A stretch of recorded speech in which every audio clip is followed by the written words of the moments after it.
Hello and welcome back to Filmmaking Giants, who changed how we see the world. The aisles are narrow, the carpet is tired, and the clamshell cases stare back with sun-bleached covers. Kung fu imports and biker flicks, French noirs with cigarette burns, and American programmers whose titles overpromise in a proud, honest way. It smells like plastic and dust and cardboard sleeves.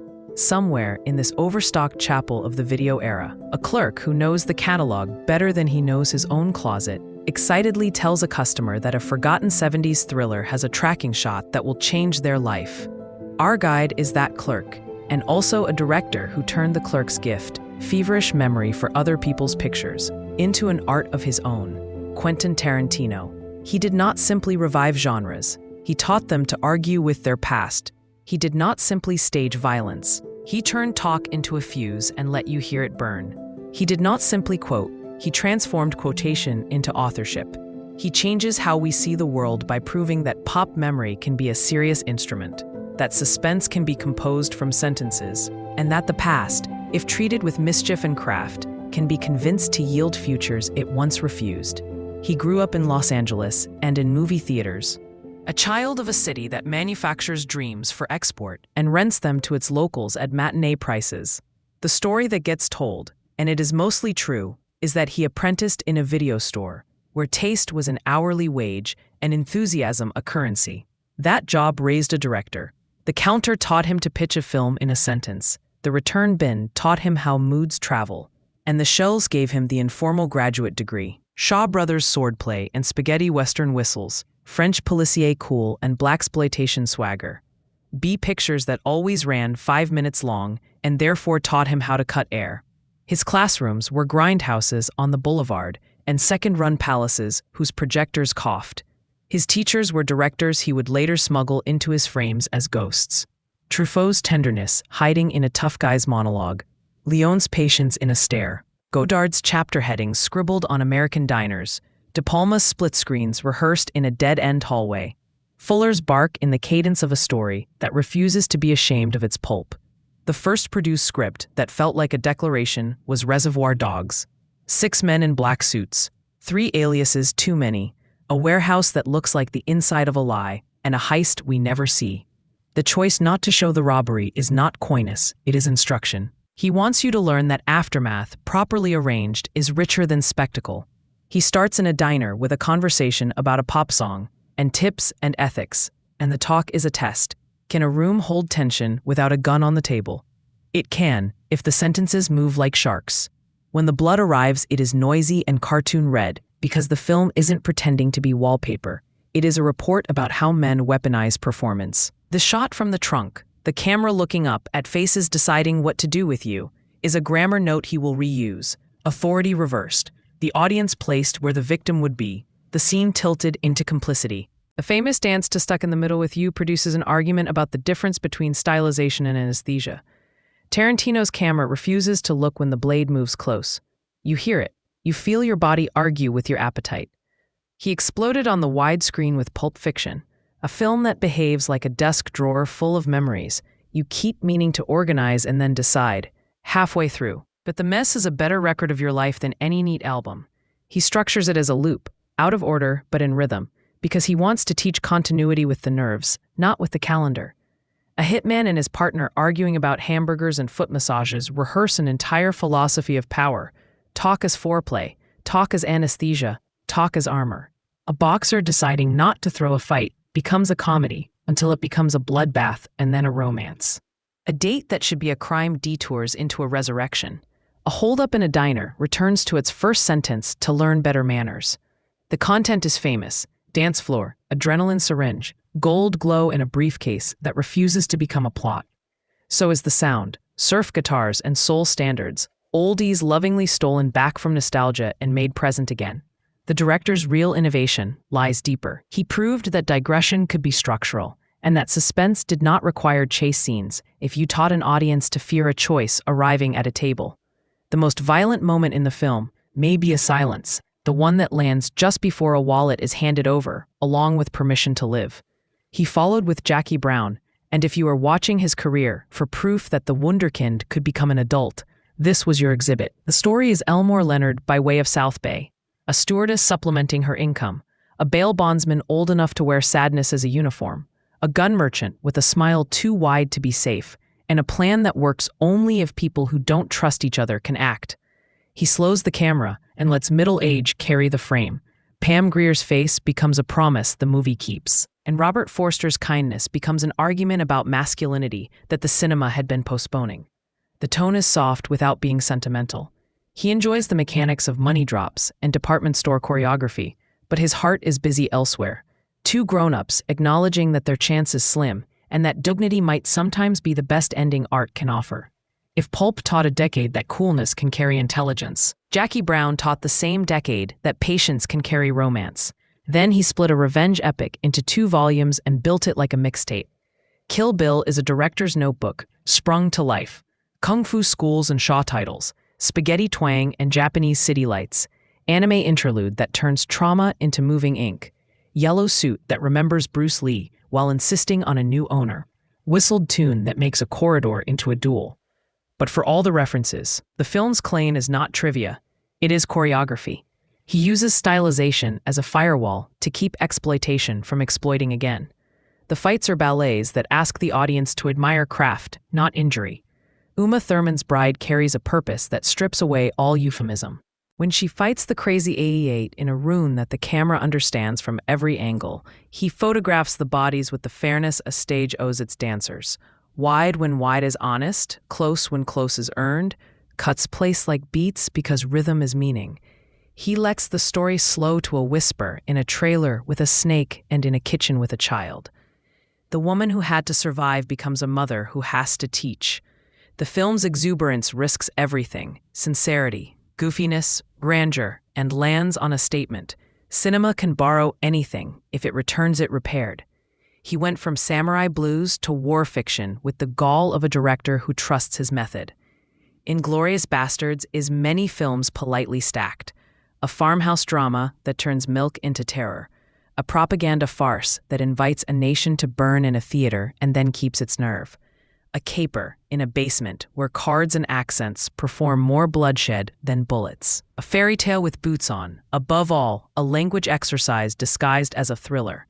He writes in German and French and English and teaches the audience to pay with their ears. The opening chapter is a tutorial in how to build tension with courtesy. A colonel arrives and smiles and compliments a farmer, and asks for a glass of milk and never lets the truth out of his hands. The camera shapes the air, and the edit waltzes slowly toward a verdict the room has already reached. By the time the flame rolls up a nitrate print, you feel the film's thesis. Cinema cannot reverse history, but it can cure helplessness for 2 hours and 27 minutes, and that relief is not trivial. It is a rehearsal. It might teach you something about your mouth tomorrow. Django Unchained took on slavery with the insolence of a genre mixer who believes that the Western owes debts it never paid. He borrows the hat, the horse, the duel at noon, and installs them in Mississippi mud. The violence is operatic and sometimes cruelly funny, and the humor is a scalpel. It opens a wound that polite historical fiction often bandages too early. He lets a freed man become a gunslinger because dignity is a skill, not a grant. He lets a German bounty hunter teach a student because knowledge is a conspiracy before it is a diploma. He lets a plantation owner talk himself into doom because the language of mastery is a trapdoor. Critics argued over tone. The film earned its stubbornness by making revenge a grammar lesson in a country that mislearned every tense of that verb. If Bastards refitted film history to scream back, The Hateful Eight went in the other direction. Indoors, a storm, a roadshow with overture and intermission, 70mm frames so wide they turn a cabin into a courtroom. He used ultra-panavision lenses to photograph faces at a range they rarely receive. Pores, breath, the animal patience of a liar waiting to find out whether lies will be enough. Ennio Morricone wrote a proper score for the first time on a Tarantino film. And the music does what Morricone's music always does. It dignifies a dirty room with a religion of its own, and then refuses to agree with anyone's prayers. The plot is a murder knot, but the film's real labor is a study of voice, how people construct selfhood out of insult, How mercy gets delayed when a room has learned better tricks. Late, he went elegiac. Once Upon a Time in Hollywood parks itself in 1969 Los Angeles and decides to move no faster than a car radio. A fading TV cowboy and his stunt double drive a city that has not yet been announced as history. And a neighbor, a woman whose name injury taught us too early, drifts through the days that lead to a midnight we all know too well. The film chooses, for once, not to stab the past in the heart, but to hold its hand. He reconstructs the neon and the textures and the gossip, the way a theater marquee can turn a random evening into an event and a driveway into a portal. He lets a child actor teach a man to work.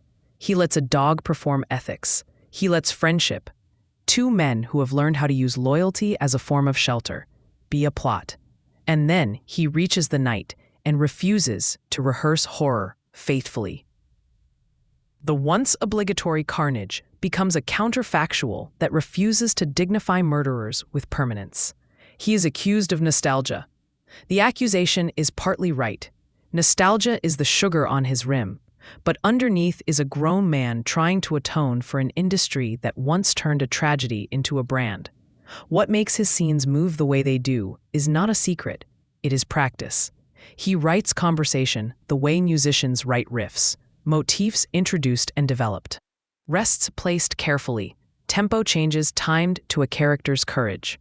A Tarantino dialogue scene often begins with trivia and ends with a sacrament. A joke about a song becomes the key to a safe. A debate about etiquette becomes a test of mercy. He directs the talk like action, blocking that choreographs who has the floor, framings that put a listener in a position to become an accuser, camera drift that reminds you a third party, us, is always present. The violence often arrives late because the talk is both the cause and the point. He builds suspense with information asymmetry. You know more than one character does, and the gap is the drum. He refuses wallpaper music. The needle drop is an announcement. When Cat People Putting Out Fire walks into a projection booth, you understand that the song isn't a soundtrack, it is an accomplice. When Nancy Sinatra introduces a vendetta, the strings do legal work. He is a composer of chapters. Title cards, time jumps, repeated angles, a familiar prop turning up in the wrong film, as if the universe were a small town. These are not indulgences, they are memory aids. His cinema trusts you to keep your own notes. He learned from Pulp that a pause between installments can heighten appetite. He learned from comic books that a universe is a promise, not a contract. The Red Apple cigarette pack, the Big Kahuna burger bag, the radio DJ with a voice that smells like vinyl. Those are not Easter eggs. They are invitations to think of the work as a conversation with itself. He delights in the alternate history trick, not because he wants to win arguments with ghosts, but because he wants to return agency to people who, in real life, were denied it. The rescue is symbolic. He knows that. Symbols are not nothing. Editing was, for his first 2 decades, the second heartbeat under his dialogue. Sally Menke cut his films until her death in 2010, and their partnership shaped the cadence we now call Tarantino. Scenes that end one breath later than comfort and begin one breath earlier than convention. Long takes that trust performance enough to abolish flab, smash-ins that treat a cut as a punchline, and slow motion withheld until it can truly break time into a moral. After Menke, Fred Raskin continued the rhythm with respect, and you can hear the continuity, the pause before the basement's first shot rings out in Bastards. The width of the hateful 8 frames grants silence a salary. The Hollywood finale cuts like a sigh interrupted. The continuity underlines the point. His style is not a set of ticks, it is a tempo. He is a curator of formats. He loves 35mm and 70mm, not only as romance but as ethics, film print as witness, grain as memory, projection as stewardship. He bought a repertory house and runs prints because his altar is also a classroom. He cherishes mono cues on old records and will build a sound mix around a piece of vinyl, as if fidelity were a moral obligation. When he returns to a lens older than some of his actors, it is not the fuss of a collector. It is the faith of a conservator who believes the old glass sees skin with justice. If you are tempted to dismiss him as a DJ with a camera, pause. A DJ is a serious kind of author when they do it right. The choices say who you are. The sequence says what you believe. The silence before the drop is as meaningful as the drop. Tarantino learned that lesson. He does, however, walk into arguments he deserves. He has been accused, sometimes lazily, and sometimes precisely, of confusing liberation with language, of using slurs as seasoning, of treating pain as a playground for verve.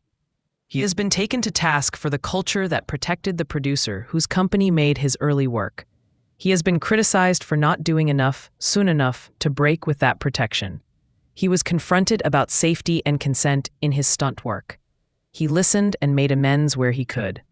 The point of including these shadows is not to injure the films. It is to keep faith with the idea that giants are measured across their whole stride. Tarantino's stride is not one of purity. It is one of undeniable craft and evolving conscience. What does his method give to people who will never write a scene where a colonel asks for strudel and a glass of milk? First, a way to use conversation as action. Most organizations treat talk as a cushion. He treats talk as an engine. Try running an investigation, or a hiring round, or a design review with Tarantino's rule. The most revealing sentence will be the one that looks like a detour. Frame your meetings so that people have permission to wander, but keep your ear on the verbs. The moment someone describes what they will actually do, cut there. That cut, the edit you apply to your day, will save months of confusion. Second, a lesson in structure as suspense. You can arrange information in chapters so that truth lands when it can be used. In a product launch or a public campaign, do not dump the heist. Withhold the robbery and organize the aftermath so that competing versions of reality have to explain themselves in one room. When the reveal arrives, you will have built an audience capable of recognizing its consequences. Tarantino's loop timelines are not tricks, they are fairness. They give every participant their day in the light. Third, the practice of quotation as responsibility. He samples, but not lazily. He clears his samples by transforming them into argument. In any field, research, policy, education, you can borrow so long as you show you're working and improve upon what you took.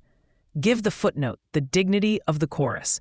Do not steal. Curate with credit. He modeled the joy of acknowledging your debts out loud with fireworks. That habit will keep your project honest and recruit unexpected allies. Fourth, tone as instrument. He jokes inside horror and places tenderness next to profanity, not to shock but to achieve accuracy. Real rooms contain both. In leadership, use tone deliberately. Allow humor when it is a safety valve. Remove it when it is a weapon. His best scenes keep the laugh risky. That risk is how you keep cruelty from borrowing comedy's passport. Fifth, the power of sound selection. The playlist in his films trains your attention. In your work, choose sounds with the same obedience to meaning. Put a song before a briefing and let it tell people what kind of day they're about to have. If the song lies, choose a different day.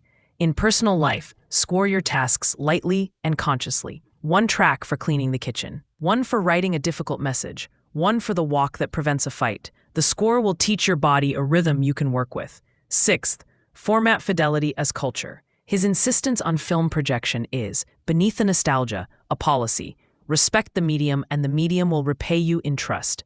Translate that. Respect your tools. Treat your code base, your instruments, your protocols as things to be maintained as well as exploited. Own a small theater in your own profession. Some venue where the old work can be seen in its intended light and the next generation can learn not just content, but temperature. Seventh, revisionary imagination. He writes alternate histories, not to cheat harm, but to balance it, temporarily, with a fantasy that empowers the powerless. In organizations, allow a version of this. Run tabletop exercises where the disenfranchised get the microphone and write the counterfactual policy. Even when you return to reality, the exercise will change the next paragraph you write. And eighth, chaptered accountability. Tarantino's title cards do not let you forget where you are. Design your projects with visible milestones that have names, not numbers. The basement, the projection booth, the trunk shot. Labels like those make memory work for you. People will argue less about sequence when the sequence has personality. It is possible to talk around his craft forever and miss the modest, intimate pleasures. The way two characters share a cigarette and invent trust. A glance from a waitress that rearranges a man's afternoon. The dignity of a veteran bail bondsman buying a cassette because music is a way to stand upright. The small mercy of ending a film with friendship where violence might have been cheaper. It is also possible to over-explain. Many of his scenes survive their own essays because they were built correctly. A floor plan that makes sense, a prop where a hand can reach it, a line whose rhythm admits no lies. Watch the farmhouse scene again with the sound low and count the glances. You will learn blocking faster than in some schools. Watch the Kill Bill church rehearsal flashback and notice how he allows daylight to turn a dusty room into a judge. Watch Jackie Brown's shopping mall run. The camera is a cashier who knows everyone by first name and never loses a bill.